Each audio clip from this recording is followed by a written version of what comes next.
everybody. We're back. Okay, let's see who's joining us tonight. Sorry, we missed you on Tuesday. Our bailiff is out in the Dominican Republic just doing all types of things, but we're glad he deserves it. And tonight, we're going to need your help tonight, everybody. We have a substitute bailiff.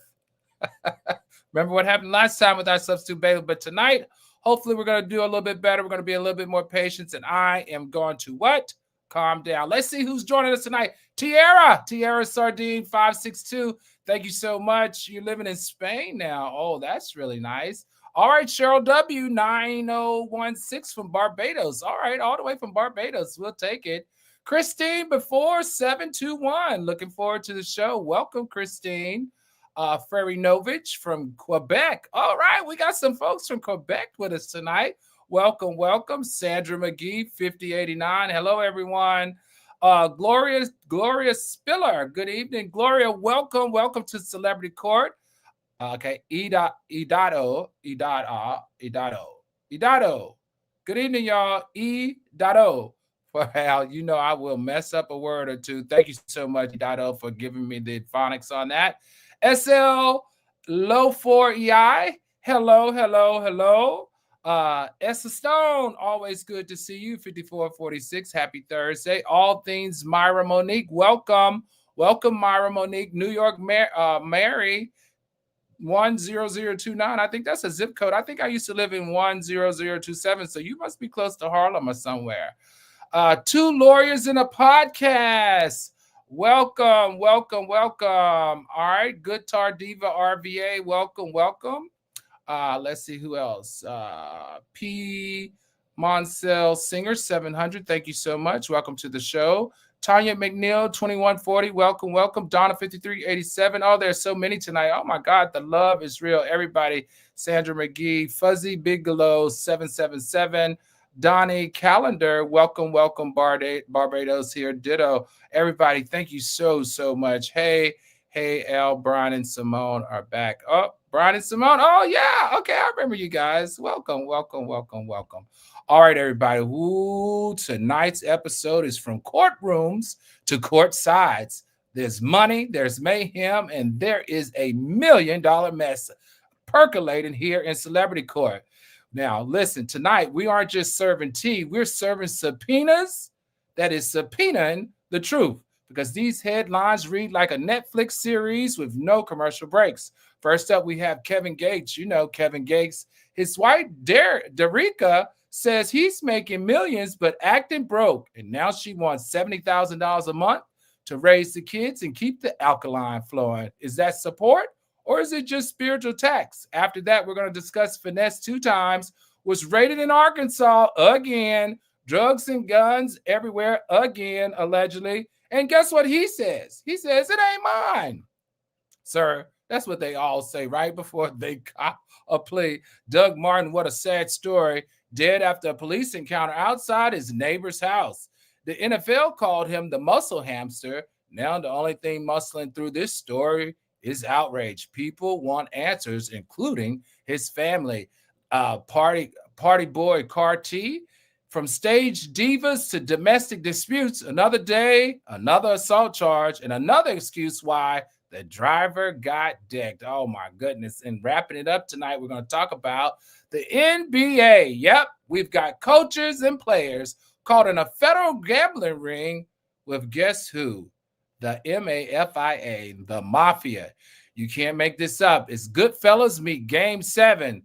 All right, this is the court where clout meets consequences, and the jury is the people. That's you, Algorators. Court is now in session, and joining us tonight, we have our legal beagles, Shatan Turner, Sean Carter, and Jason Weiss. All please welcome back to Celebrity Court. Hey, how's everybody feeling tonight? Feeling good. Are we ready? Just like I should, right? Feeling good, just like I should. Y'all need to hurry up. I got a poker game. All right, go ahead. and I gotta go watch the Miami Heat play because you know I think Terry's gonna be out 12 minutes in. You know. Well, right. All right, everybody, let's get into it, algoriters. Kevin Gates, a $70,000 a month, or is this a bust? Dreka Gates wants $70,000 a month in combined child as well as spousal support. Now, she claims she sacrificed career time to build their wellness brand, while Kevin's income exploded from music and tours. Now, he's arguing $70,000 is absolutely too high. Let's be real. Kevin Gates once rapped, "I got two phones." Well, he better add a third one for this accountant, because why can't I say her name? Dreka is dialing collect from family court. Who wrote this script? All right, let's get into this, because I find this very interesting, because we've seen such a vast range in who gets what and how much. I want to start with you, Shaitan, our resident divorcee. How do courts calculate, especially in this case? Because remember, Dreka was there from the very beginning, right? She was there when there wasn't a whole lot of hits. There wasn't a whole lot of number one records. There wasn't a whole lot of tours. How do courts calculate support for high income entertainers who together they built together? Well, so for this one, there's a lot to unpack. The formula for calculating it is the same whether you're an entertainer or if you're a garbage collector. It just means there's more on the table. But in this case, the high amount that she's seeking, part of it's for child support and part of it's for spousal support. So for child support, it's a formula that has to do with how much the person who they're seeking child support from makes, how often the other parent has the children in many states. In some states, it's a function of income disparity versus just, where the children live, and it's irrespective of whether or not they have 50-50 custody. In Pennsylvania and states like this, it has to do with who has the child the majority of the time, and that's why you see a lot of parents fighting about where the child sleeps on Sunday night, because often that's the tipping point, which will indicate whether or not they're going to get child support or not. A judge told me that. They're like, yeah, it's not about love if they're fighting about Sunday night. It's all about one of them doesn't want to pay. So give her money for the children, right? Because that's a formula. It has to do just with his income. They're his kids. Let's do it. The part that's more interesting is the spousal support, and that's where the factors that you're discussing come into play. What did she do to sacrifice for the family, as they're indicating? What is the income disparity? What was her lifestyle? What was he paying before, right? And is that a lifestyle that she got accustomed to? And the way that she maintains it is by him paying for it. Okay, let's go to you, Attorney Sean Carter. Let me ask this question. Where's the line between spousal support and spite support? Because this woman has gone through a lot of public embarrassment, but this is the question that I have. Remember, he claims, well, I don't want to say claim, he says he's Muslim. So being in the Muslim belief, isn't he allowed to have multiple wives? So what's going on here? What's the difference between spousal support and spite support here in asking for a hefty $70,000 a month? So first of all, as far as the Muslim thing, that's great, but you do not get to then say, I get to have all the women I want. And by the way, let's be clear. Actually, you could say, I want to have all the women I want. You don't have to be Muslim for that. You could be Nick Cannon. You could be anybody. But here's the difference is that she still has her legal rights as his lawful wife in America, and that's to half his stuff. And they got married in 2015. That's the last 10 years. She's entitled to half of the wealth that they built in the last 10 years, which is probably all the wealth, right? And in fact, she actually has an even stronger claim than most people because she was part of the business. She was, doing this stuff and packing, those scented candles and sage brushes, in the garage. She's entitled to half of all that stuff. I'm surprised she doesn't already have access to it, because I don't know about how the rest of you roll, but I will ask my wife for allowance every week. All right, she keeps her money. All right, and so there's a good lesson to some of you is like, if you're going to build a business with someone and build a life, both your names should be on the stuff. She shouldn't be asking for anything what she's going to get. Now, as far as the child support, which is a little different, this is, as Attorney Turner said, it's a strict formula. But if you make an ungodly amount of money, right, billions of dollars, your child doesn't get $200 million a year. Right. At some point, they start to cut it down. And what they cut it down is based on, okay, how's this kid been living up to now? And can you keep him up in that lifestyle? Right. And then here's his problem is he's climbing broke. And you can be broke, but you can't be broke on Instagram.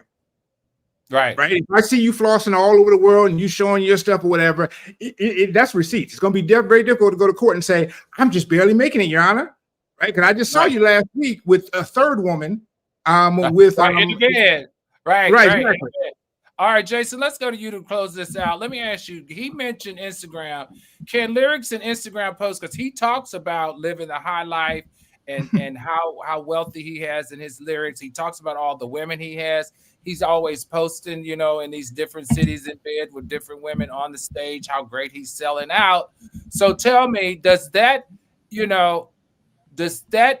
still proof that the courts can use, even though he's saying, hey, I'm broke, I ain't got no money?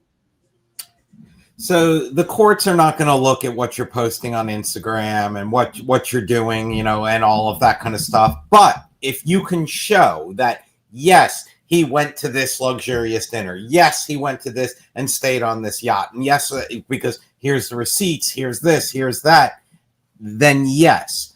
It's funny. I was in a mediation during the week, and in that mediation, the other side said, well, your client should be able to make the payments because we see pictures of your client skiing over here and doing that.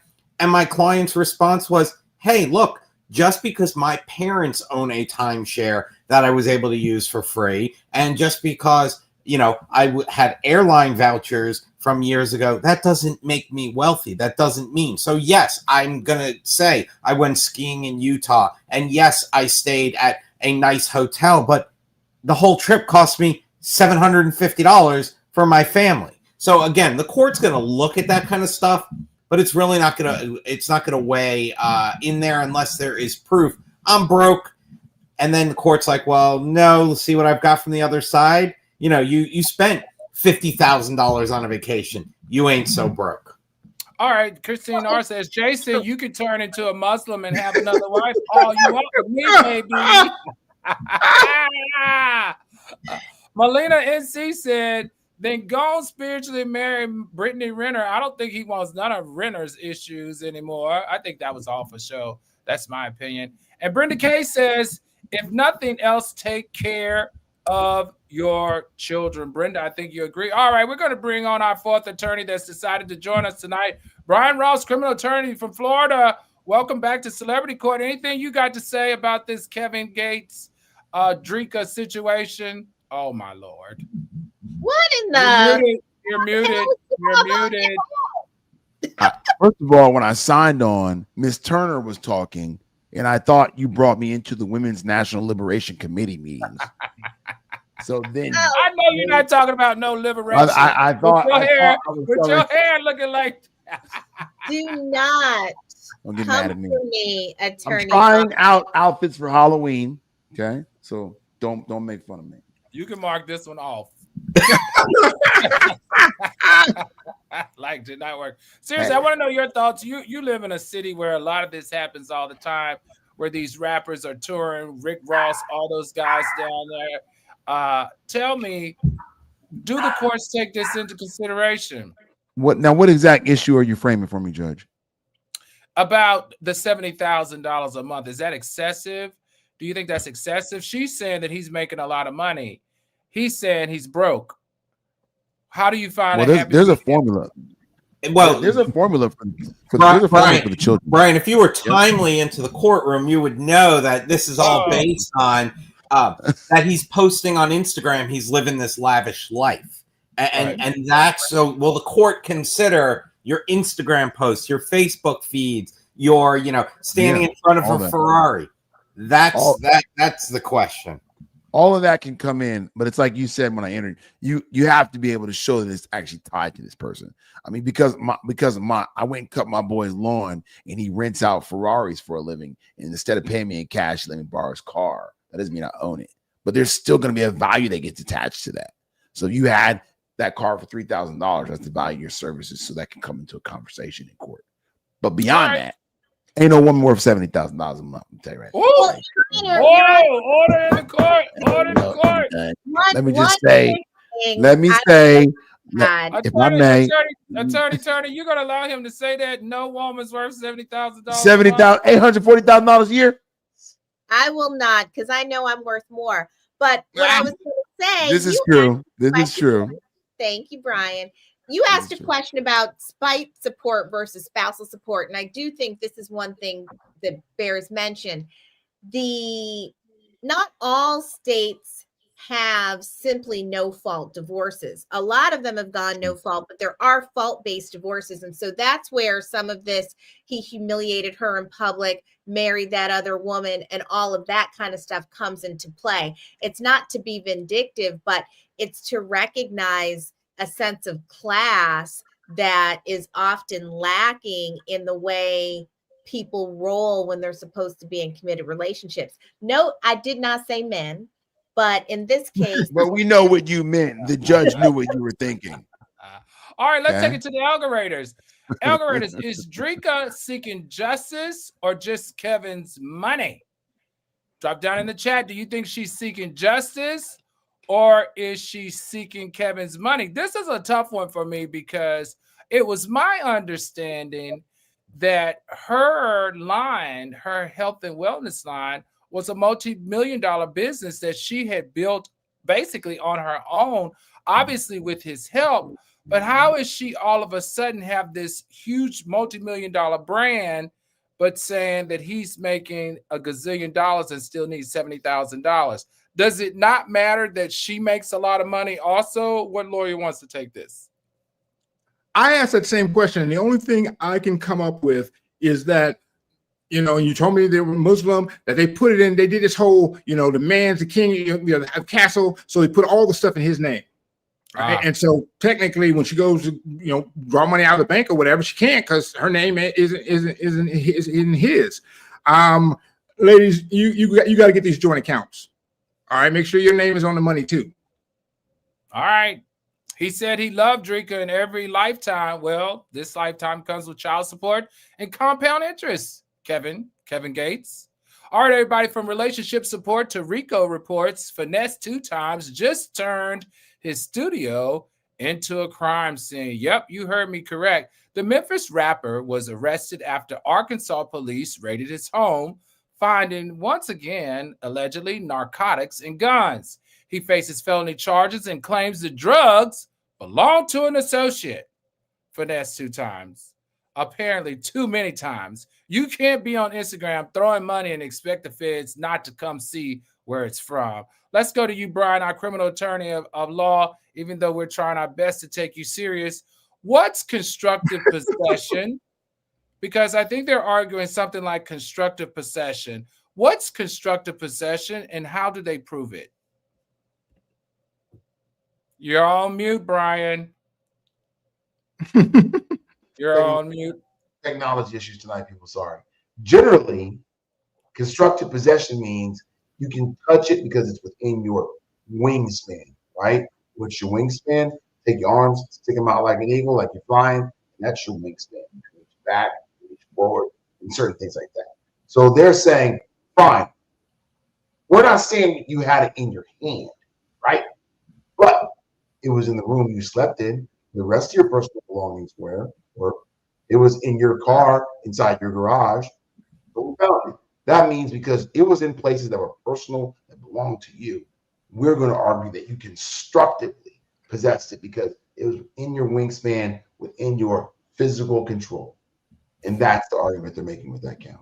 Okay, so help me understand this for all the algoriters, all the lawyers. Help me understand this because this is where I thought that if the police came into your house And because it's your house, if it's on your property, you are held responsible for what's on your property.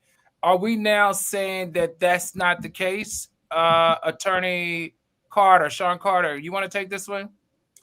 Yeah, no, I think Brian actually said that is yours. If it's on your property, I shouldn't say if it's on your property and you knew or should have known it was on your property, right? Then, and that's who's going to be his argument is. His argument is going to be, I don't know what happened. I just live in this house. People come in through. I think my maid brought in all this crack.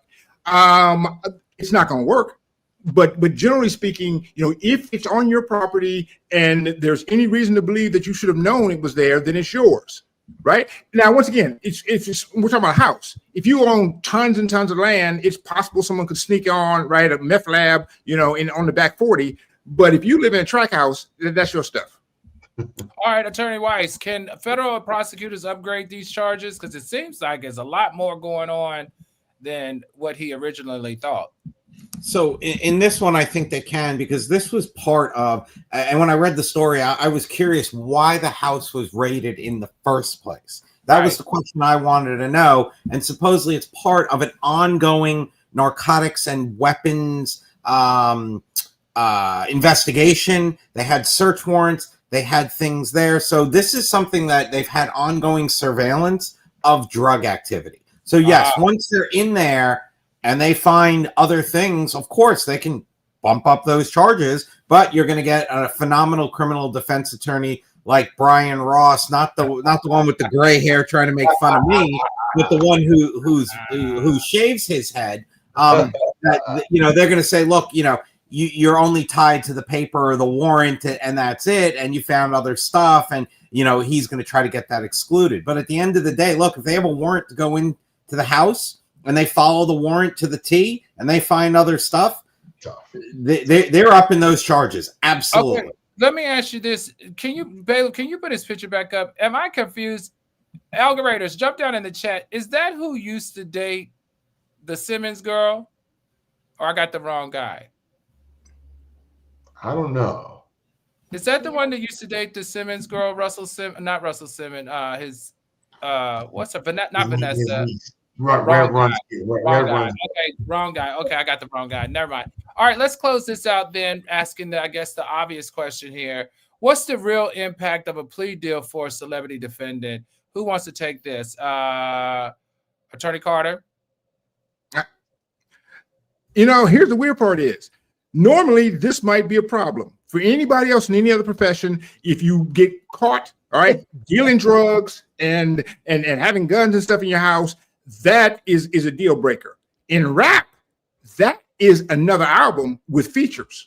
Okay, he'll go do his couple years of time, come out with even more crappy story, more ridiculous stories, mumble his way to another $20-30 million. I kind of think he told on himself. That's how you go to the next level. That's how you go platinum, and you got to spend a little time in jail.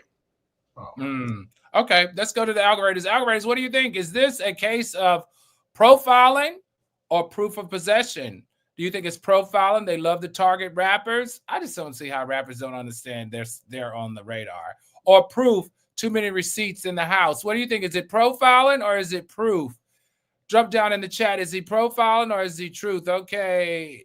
Idata says he is guilty AF. Guilty AF. All right, he grabbed back in, but now it's looking like back in jail. You can't finesse a federal raid, sir. All right, everybody from raids. I wanted to add just to Brian's concept of constructive, that the algoritors might not realize that the concept of constructive for anything means that you might deny that you actually did the thing, but you effectively did it based on circumstances. So it comes up a lot in— What does that mean? In termination cases. Like if there's a constructive discharge, it means that someone lost their job and they were treated so poorly by their boss. It was the effect, actually them getting fired, even though the person didn't fire them.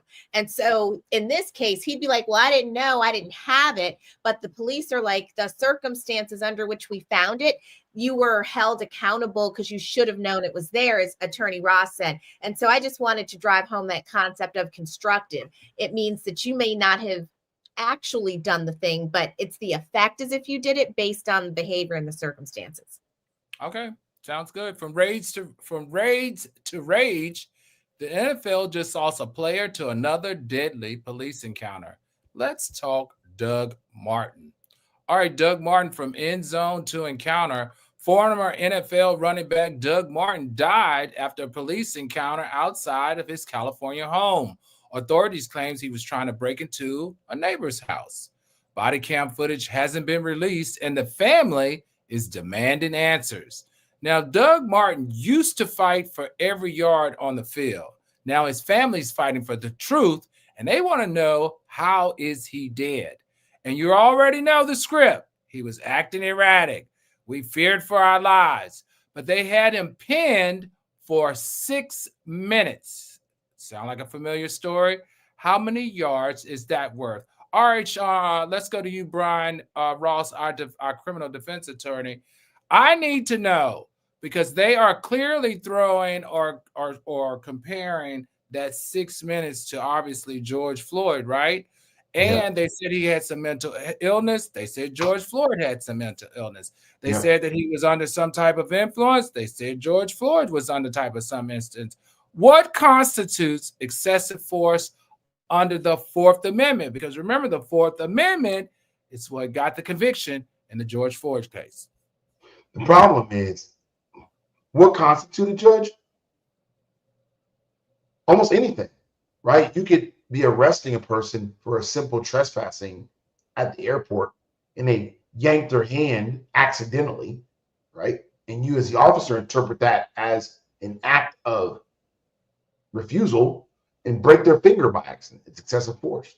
Unfortunately, obviously in George Floyd's condition, excessive force was in him dying, right? Which people disputed whether he died correctly or not, which was really bizarre. But beyond that, in this case, it's not a good sign when his agent puts out a statement that said he battled mental health, and mental health ultimately succumbed to that, right? So the facts are he was breaking into someone's house 2 doors down. Who knows? But Doug Martin at his peak was a sensational running back. He was so fun to watch. He probably had a good 2 or 3 year run where he was a fantasy football fanatic for guys like me.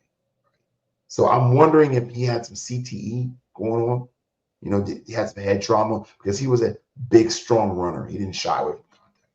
So it doesn't look good. So if you ask him whether it's excessive force at this point, I would say no, Judge. Given the fact I want to know why we act like cops have never encountered mental illness before. Okay, if you are threatened, even because he's a big guy, let's be serious, that's a big guy.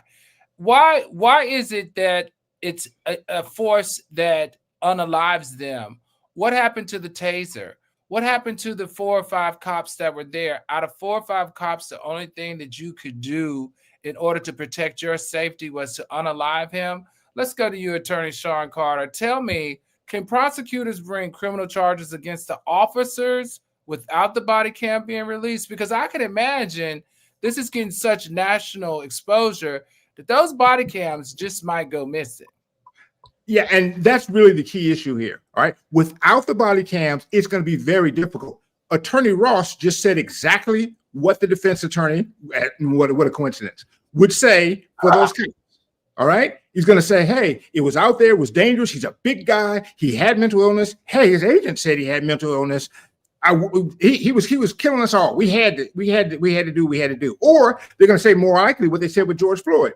We stood on his neck for 7 minutes, and therefore he died of cardiac arrest or drug overdose, or it was sickle cell. It was sickle cell got it.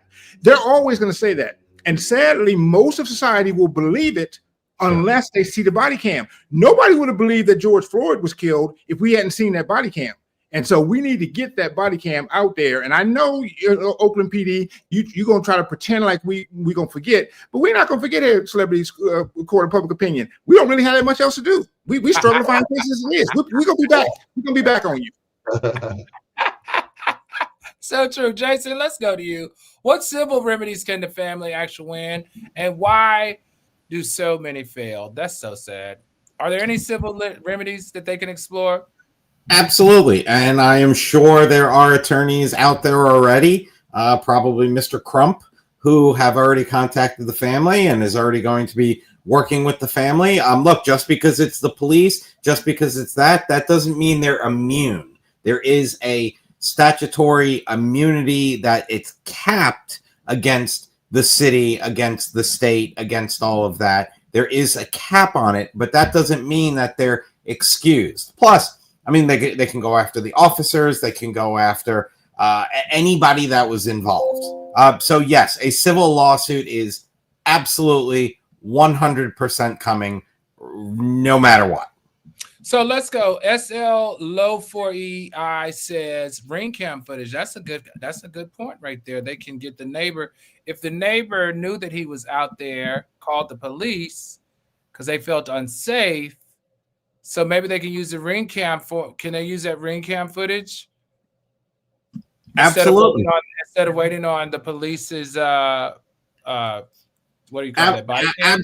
Absolutely. As long as there's not a tampering, an obstruction of justice, a chain of custody issue. If it's the ring camera and they downloaded it right after it happened and they put it into a secure server and they authenticated it, yes, 100% that could be used.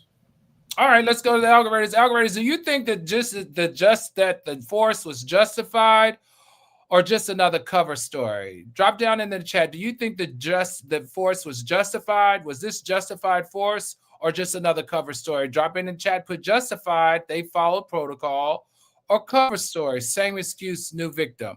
To me, another black man, another investigation. Same ending, different end zone. And we still waiting on the footage. They quote, lost.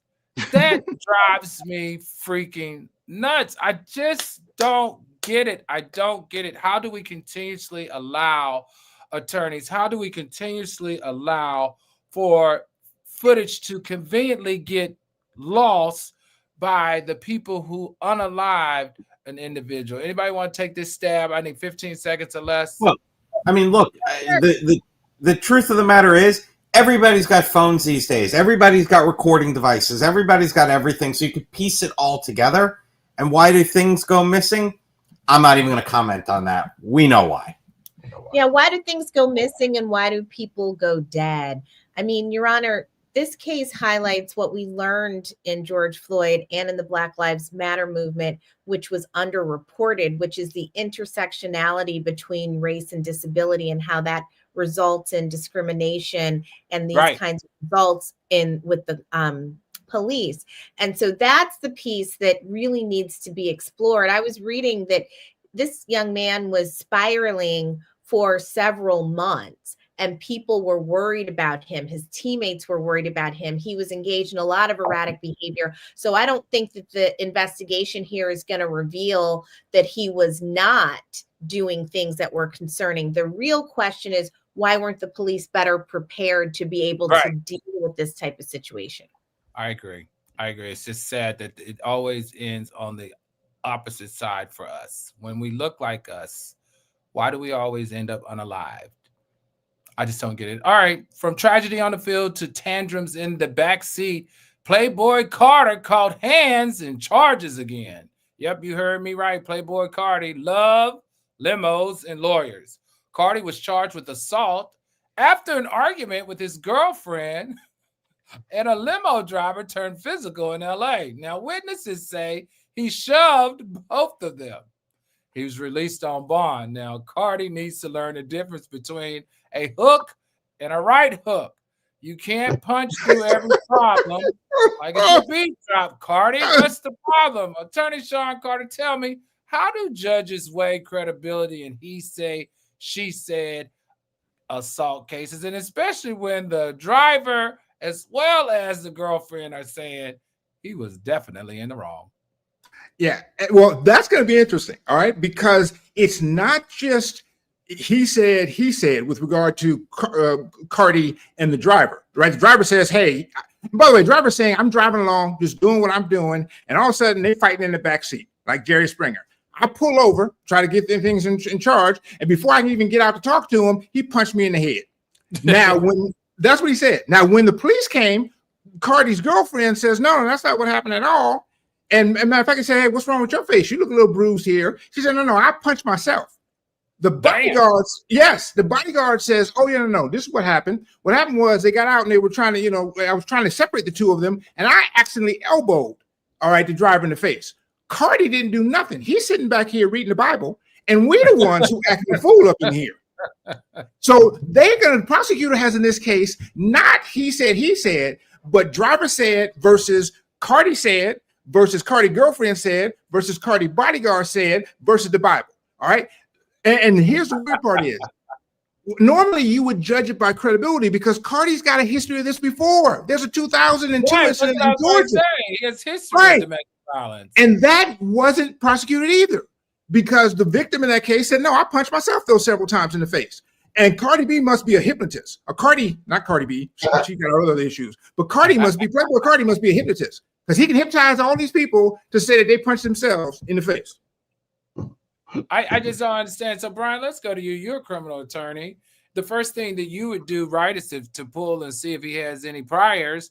And when you do see that he has a history of domestic violence, but no one's stepped up to the plate to charge him for it, how do you make that argument? I mean, I think the funny part is you have clients like this who have, what I would describe as what's obvious anger management issues, right? And it's one's okay, fine. Over and over again, it's a lot going on, more than my hair. Okay. But I think that what you try to do is get them help right away. Right. Either way it goes, we're gonna have to get help. So we're gonna roll you in this anger management clinic. We're gonna put you in there for 6 weeks, 2 weeks lockdown. Let's dry out a little bit and let's clean up. Okay. I want you to lay low and let me knock this out. And right away, I'm gonna be doing exactly what Sean Carter told me to do, which is to hypnotize the victim and make him sign non-prosecutorial affidavit to say, I hit myself. Of course, because she's definitely going to sign it so she can continue to get those pocketbooks and those shoes. That house. That girl loves Birkin. So never hurt nobody, right? All right, let's go to the algorithm. Is Carti a victim of drama, or is he the drama himself? Algorithm, drop down in the chat what you think. Is Carti a victim of drama or the drama himself? I think I want to ask Shatan, our resident female lawyer here, what are your thoughts on this when you see these young ladies feel like that they have to put themselves through this type of violence in order to be a part of the light and be in those limos and at those events and at those restaurants and getting those clothes? What is going on, and how does this affect other young girls?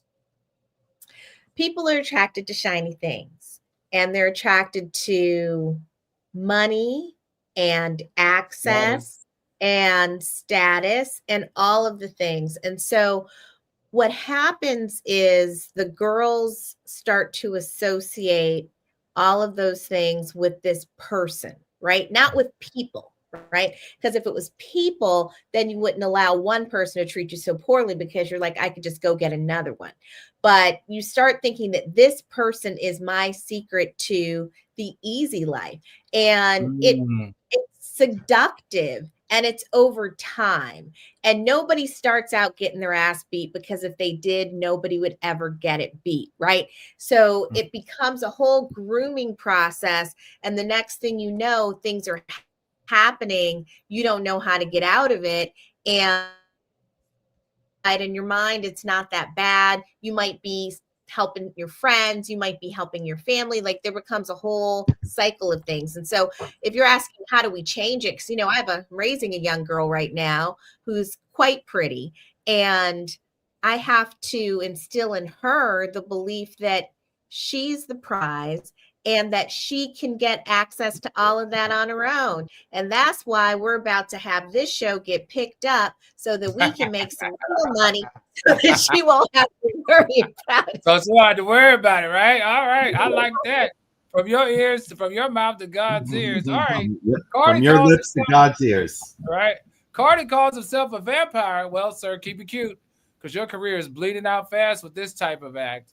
I'm telling you right now. All right, as we rotate into the last and final story, Boy, is this a good one. The NBA's latest scandal makes Inside the NBA look like a Rico documentary. Yep, Billups, Rozier, and Jones, welcome to the Federal Fantasy League. All right, case number 5, NBA gambling ring, hoops or hustles. Chauncey Billups, Terry Rozier, and Damon Jones are among 30 people charged in federal schemes involving rigged poker games and insider sports being linked to organized crime. For those who don't know organized crime, we're talking about the mafia. Now, this right here is NBA meets The Sopranos. I'm telling my age, right? I don't know if you guys remember that show. Rigged poker games, inside bets, and mob money. The only thing missing is Tony Soprano courtside next to Drake. Let's go to you, Sean, to our criminal attorney first. Brian Ross, have we ever seen anything like this in the history of sports? And what federal charges apply to sports betting and rigged games that's got the FBI involved and also incorporating the mafia? And why is everybody arrested black? I don't know. It was 34 people. Were they all black?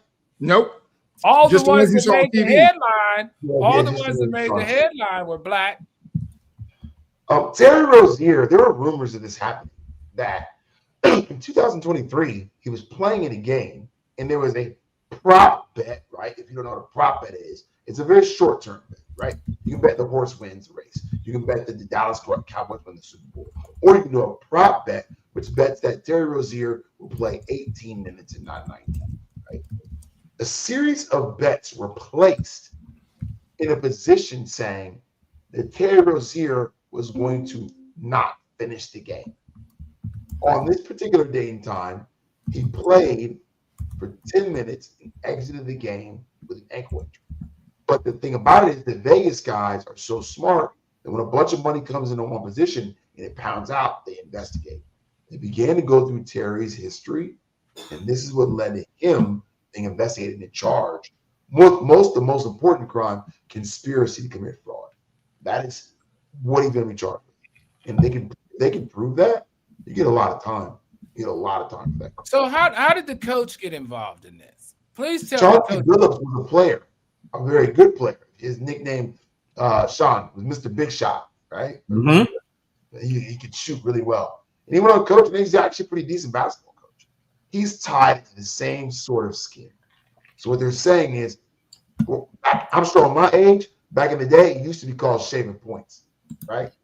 But that's essentially what they're accusing him of altering the game in a bad way and placing a bet being compensated for it, which is against the law. It's a big deal. On a social platform, is a huge problem for the NBA. Huge problem for the NBA. You had a referee who came out a few years ago saying that they threw games. Tim Donahue. And now you get these guys allegations that they're doing certain things with points. The playoffs are already watered down. It's not a good look right now. Not a good look. Let's go to you, Sean Carter, and then I'm going to go to you, Jason. Let's go to you, Sean Carter. How do the mob ties escalate sentences under the RICO laws? Are they doing too much, or are they being excessively aggressive with how they want to set an example with these black athletes in gambling? Yeah, this is a thing where they might end up getting diddied again on themselves. The RICO laws are made for the mob, right? And let's be clear, Chauncey Billups is charged with something a little different in the sense that what they're saying is that he worked with the mob to set up these rigged poker games. And the reason that Chauncey was involved was that he was a celebrity. So if you're going to invite someone to a big old poker game, you say, hey, bring a couple $100,000 with you. They're going to be like, I don't want to come to your raggedy hotel room. It's like, hey, but Chauncey Billups going to be there. Like, oh, Chauncey going to be there. I always wanted to meet Chauncey. That's a big shot, right? I can get his picture with him on the gram. I want to do that. So Chauncey was sort of the greeter, the guy who was to draw in the fish. Now, the problem with this is that it's not illegal to have a poker game at all. What is illegal to do is to cheat the other players. They had X-ray glasses, stuff you see on sitcoms, right? And so they're cheating the other players, and they're saying, hey, Chauncey was involved in this. Now, the RICO comes in because he's, the people who were doing this were mobsters. It's hard to argue that Chauncey was part of the mob. He got a little bit too much of a tan, all right, to go to pass at Italian. He can't really pass, all right? Now, if you wear Brian's hair, I guess maybe he could pass, but normally he can't pass an Italian, okay? But the thing is, they're going to try to wrap it in here and say, okay, it's all part of an organized scheme. And what Chauncey's going to say is, hey, I was in this poker scheme, but I ain't kill nobody. All right, I'm not all mob. All right, I'm about only 30% mob. So don't throw me in the whole thing. And RICO is big because the minimum sentence for any RICO violation is like 20 years. So this is the big deal. It's interesting though. The last thing I'm going to say about this is what you've noticed is that they're getting lead. You know, they got John Gotti in this as well, and the Cash Patel and the FBI lead, not with getting all the mafia. They had all 5 mafia families. All right, they didn't do the whole dominoes thing. They didn't talk about how they basically destroyed organized crime in New York. They're talking about these 2 brothers here, and so you can see where the administration is going with this, right? Because the big flip here they got were not the coach and the player. It's actually the mob, and they didn't even put their pictures on. Christine R says, somehow I feel like Gilbert Arenas is in on the midst of this. Bailiff, do we have a picture? Bailiff, do we have a picture? I think my bailiff's taking a break. There you go. No. There it is. What is Gilbert Arenas? An informant, like I guess he's trying to get in front of the story. Jason, let's go to you. Can the NBA legally suspend or ban players before verdicts? Absolutely. They have a morals clause. They have things that are, if it smells like a duck and walks like a duck and looks like a duck, it must be a duck, and we're going to go ahead and suspend you while we do it. A lot of these is, the accusation is enough. The one thing I wanted to add, and I think Attorney Carter touched on it, is the fact that Billups is also being accused of running these poker rings, not so much shaving points or doing anything, but, cheating people that were playing poker at his house and taking too large of pieces. So that's where he got involved in this whole thing. And look, Pete Rose, right? He was thrown out of baseball because of the fact that he was betting. Didn't matter that he was betting on his team to win. He was still thrown out of baseball while betting on his team to win. Got it. It's a bad look. That's just says all around a bad look. All right, let's go to the algorithm. Algorithms, how do you feel? Is this a few bad players or league-wide crises? All right, is this a few bad players or league-wide crises? Few bad players, isolated, or crises, integrity. I want to add one thing. All these professional athletes and in most sports, they love to bet. And they can bet on anything and everything because they like to. Who's going to be the last one to practice? Who's going to sink the most three-pointers at this? Who's going to eat the green Skittles? They love to bet. So when they are betting on, I'm going to do this or I'm going to do that, and it's positive, it's just normal par for the course for these guys and ladies. So that's all I'm going to say. They love to bet on everything because they have disposable money, and why not? To that point, Attorney Weiss, I mean, it's been proven that Michael Jordan was like a huge gambler, like that's his thing. But I wanted to highlight what Brenda Osen Ingbimi, maybe that's how you pronounce her last name, what she pointed out in the chat, which is the question, Your Honor, isn't where'd the mob come from? The mob has always been in the middle of gambling, right? This is big stakes. It's Vegas. This is where their sweet spot is, quite frankly. And so I agree with Attorney Carter that, RICO was invented or created in order to deal with organized crime. And so the fact that they're not going for the low-hanging fruit, which is the organized criminals, and instead focusing on the athletes, suggests that this story might be bigger than we think. And in fact, maybe the lesson to the algoriters is if you got game, now is try out for an NBA team because there might be so many people suspended that they might be the body who can dribble. Is that you, Attorney Carter? Only the female on the panel. I love it. All right, everybody. This is the part of the show where we do the verdict of the court of public opinion. And guess what? You're right. You're the jury, so let's deliberate. First up, lawyers. Kevin Gates, is he guilty or not guilty of leaving Dreka to pay for all the spiritual expenses alone? Attorney Weiss, what say you? Yes. Attorney Weiss? Sorry, I was trying to turn my microphone back on. Guilty. All right, guilty. Attorney Turner. That man is guilty, guilty, guilty, and he needs to pay her, pay her, pay her. I knew you would say that. Attorney Carter. No, who's guilty is we are. All right, for making these fools rich. We wouldn't have to talk about them, but we've been out there buying scented candles and coochie, candles and all that bullshit that, basically they're the black Gwyneth Paltrow, and it's our fault. So I'm finding us guilty for listening to his Buddha mumble rap third eye bullshit. Buy more slips. Yeah. Attorney Ross. Oh, God. I haven't. And the funny thing is, I wish I was that cool. I haven't heard one song. I can tell you right now.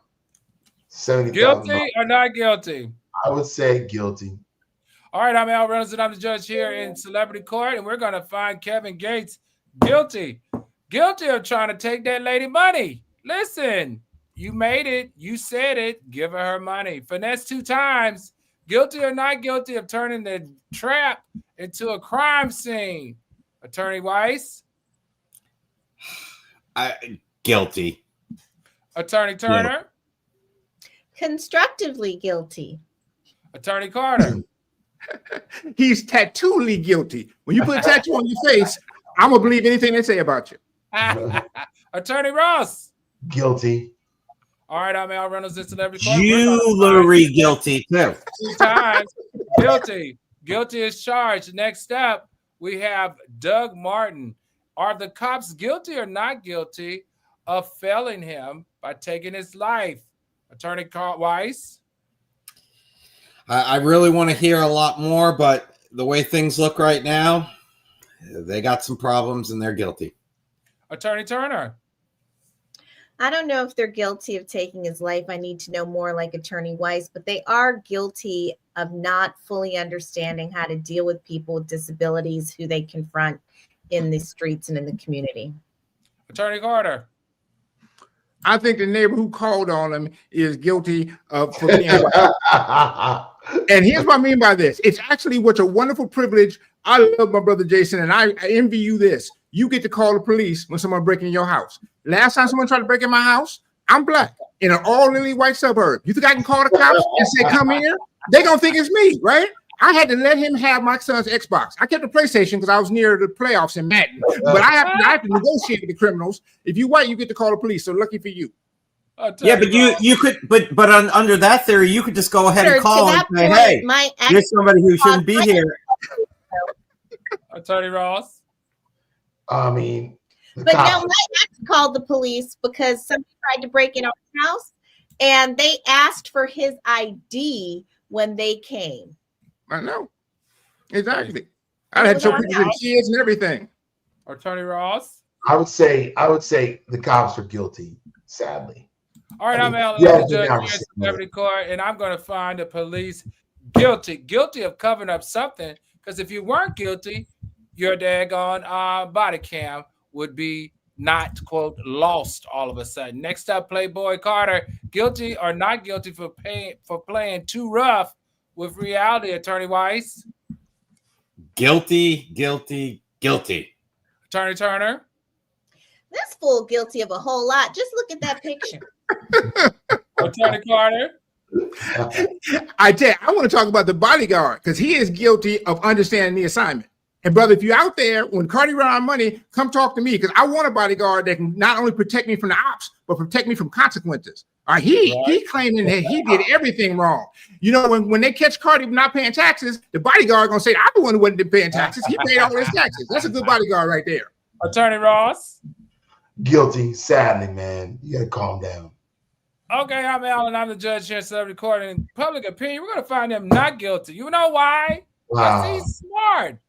He's got the best fall man for him that is more loyal than a golden retriever. Like every time he gets in trouble, he blames it on the security guy, and no one he escapes being held accountable. It's a crazy. Your Honor, I'm taking that one up on appeal. I'm sorry, I can't. I'm just saying, and then he also knows the women to date because they all never press charges on him. So if he's going to continue, they punch themselves. Right. All right, next up, NBA mob ring. Guilty or not guilty of making sports look like Vegas in a tracksuit? Attorney Weiss, what say you? All it is just bringing out what we all know is going on, just bringing it out in front of everybody's eyes. So, sure, I guess guilty. I mean, they were caught doing it, but, you know, it's there. Attorney Turner. The guy on the left has, he's handsome. He's got that good salt and pepper thing going. So I want to learn more. Maybe we can bring him on the show and he can tell us the details. You're guilty of being horny again. Guilty. All right, Attorney Carter. I'm finding the NBA guilty. And here's why. Because as Attorney Ross told us, they knew about this in 2023. They conducted their own internal investigation and said, we don't see a problem here. So obviously, the NBA internal investigation has a little bit to be desired. They're not really looking that hard. And so any other stuff that's going on, whenever the NBA tells you, oh, we investigated this, we go on a second opinion. All right, Attorney Ross. First of all, the NBA needs a tattoo rule. Second of all, you're guilty. But in Chauncey's defense, if you come to my house to play poker, you already know what the rules are when you come inside. Right. That's how rules. I mean, you go cheat, that's a rule. Well, you know that it could be a possibility. It's a possibility. Once you go once, you're going to figure it out.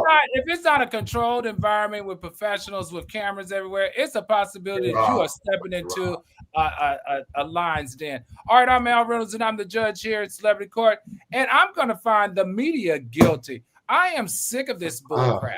If this is supposed to be mob related, why aren't there any mob pictures? Why everywhere you turn on every television this morning, it's all black people plastered all over it? You mean to tell me of the 30 people arrested, there was nobody of non-color that you couldn't plaster across the daggone screen? I don't understand. I think it's intentional, and I think it's in accordance to what we're trying to promote in America these days, and I ain't having it. We're going to find them not motherfucking guilty. That's it. I'm tired. I am tired. I'm tired. I'm tired. All right, tonight we saw it all. We saw love lawsuits. We saw raids gone wrong. Another black man gone too soon. Artists losing control. And once again, black athletes rolling dice with their futures. If you learned anything tonight, it's this. Fame might make you famous, but it doesn't make you free. The law don't care about your followers. It don't care about your salary. And it don't care about how long you played in a professional sport. It cares about your footage, your paper trail, and your bad decisions. This is Celebrity Court of Public Opinion. I'm Judge Al Reynolds. Court is now adjourned. Well, at least until the next line, it's harder than a verdict. Everybody, thank you so much for watching us tonight, and have a good night.